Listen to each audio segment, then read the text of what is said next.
आ गया लोकसभा चुनावों का सबसे बड़ा एग्जिट पोल। मीडिया हलचल के आंकड़ों को देखकर सियासी दल हैरान। एक तरफ भाजपा तो दूसरी ओर पूरा विपक्ष। यूपी की 80 सीटों का सबसे सटीक आंकड़ा है हमारे पास। मतगणना से पहले ही जान लीजिए रिजल्ट।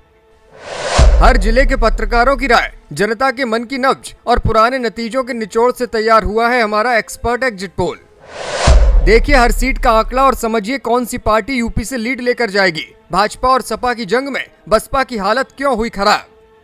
7वें और अंतिम चरण के मतदान के बाद अब सबकी निगाहें एग्जिट पोल पर टिकी हुई थी। ऐसे में सबसे पहले मीडिया हलचल पर एक्सपर्ट एग्जिट पोल आ गया है। चुनावों के ऐलान से पहले तमाम ओपिनियन पोल आपने देखे होंगे, लेकिन सटीक एग्जिट पोल का इंतजार हर दर्शक को था। 7वें चरण की वोटिंग के साथ ही देश भर में चुनावी माहौल थम गया, चुनावी शोर शांत हो गया। ऐसे में अब सबकी निगाहें अगली सरकार के गठन पर हैं और 4 तारीख का इंतजार है ताकि रिजल्ट सबके सामने आ सके। देश के सबसे बड़े सियासी सूबे उत्तर प्रदेश पर सबकी निगाहें टिकी हैं। उत्तर प्रदेश की सभी 80 सीटों पर एग्जिट पोल अब सामने आ चुका है और किस पार्टी को यहां से कितनी सीटें मिली हैं, इस पर सारे आंकड़े हमारे पास हैं। एग्जिट पोल के नतीजे आपको बताएं, उससे पहले 2019 में किस तरह से एग्जिट पोल आए थे और फिर जब सामने रिजल्ट आया था तो क्या अंतर दिखाई दिया था, उसके बारे में जान लीजिए। 2019 में एबीपी नीलसन एग्जिट पोल ने उत्तर प्रदेश में भाजपा को 22, कांग्रेस को 2 और सपा बसपा गठबंधन को 56 सीटें दी थी। लेकिन जब रिजल्ट सामने आया तो ये पूरी तरह से पलट गया। Times now BMR exit poll में भी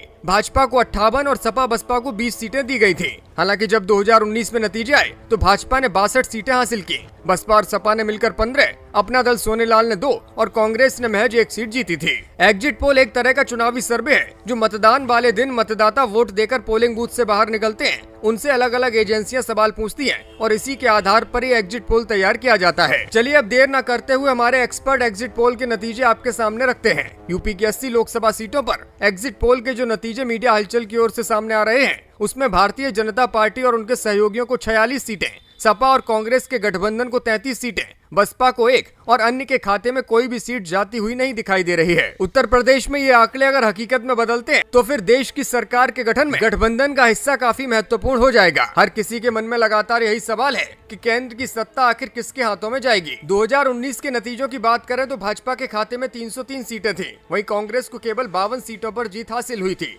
टीएमसी को 22 सीटें मिली थी, जेडीयू को 16 और सपा को मात्र 5 सीटें उस चुनाव में मिली थी। हालांकि इस बार के एग्जिट पोल में कांग्रेस ने ऐलान किया है कि उनके नेता किसी भी एग्जिट पोल डिबेट में शामिल नहीं होंगे। कांग्रेस का मानना है कि एग्जिट पोल के जरिए भारतीय जनता पार्टी माहौल को बनाने और बदलने की तैयारी करती रही है। चुनावों में ईवीएम पर भी सवाल उठाए जा रहे थे और अखिलेश यादव ने वोटिंग के बाद कहा है कि उनके कार्यकर्ता और नेता ईवीएम की सुरक्षा में मुस्तैद रहें। जानकारों का मानना है कि एग्जिट पोल के आंकड़े अक्सर सटीक साबित नहीं होते हैं, इससे किसी एजेंसी की क्रेडिबिलिटी पर सवाल नहीं होता। लेकिन एग्जिट पोल के आंकड़े बदलने का कारण ये भी है कि अलग अलग वोटर्स अलग अलग तरह से अपनी राय रखते हैं। एजेंसी सभी वोटर्स के पास नहीं पहुंच सकती। यही वजह है कि सैंपल साइज छोटा होने के कारण वास्तविक नतीजे और एग्जिट पोल के नतीजों में अंतर दिखाई देता है। ब्यूरो रिपोर्ट, मीडिया हलचल।